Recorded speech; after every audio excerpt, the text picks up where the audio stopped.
Hola amigos, pero no, y saludos desde Medellín. Hoy el tema es para pensar bien en cuál forma de palabras estamos utilizando y para evitar la trampa que estamos escuchando muchas veces, especialmente en esta semana en el noticias, un tipo de lengua, como dice, muy político, que es un estilo de hablar que es demasiado complicado y no necesariamente ayúdanos para comunicar con claridad. So ese es el tema de hoy. So, hello again from Medellin. Very interesting afternoon today. Look, we've got all sorts of weather.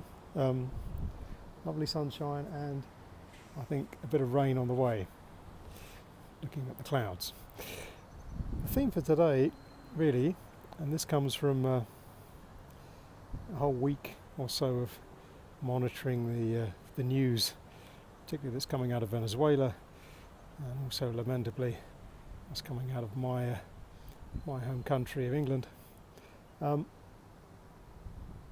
Thinking carefully about the type of language we're using, because when we start listening to lots of news broadcasts and those type of interviews, one thing you will notice is political language,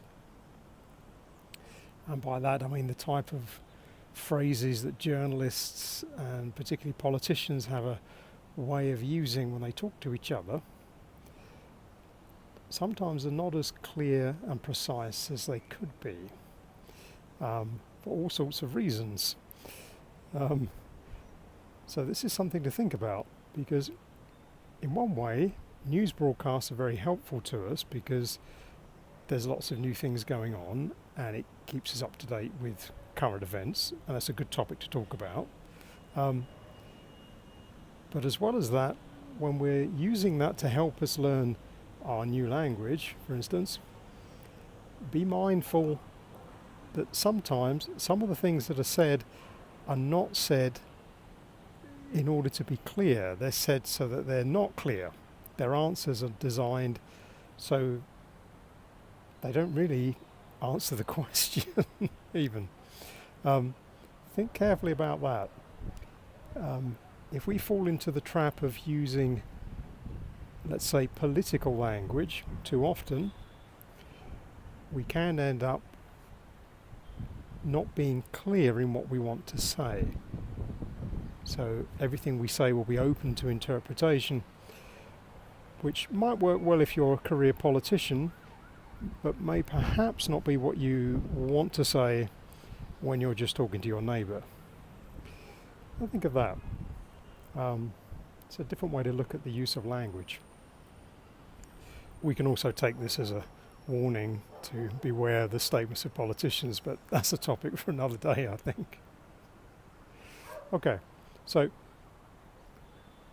when you're listening to these kinds of broadcasts, be aware that sometimes what is said is not said to mean what you think it means.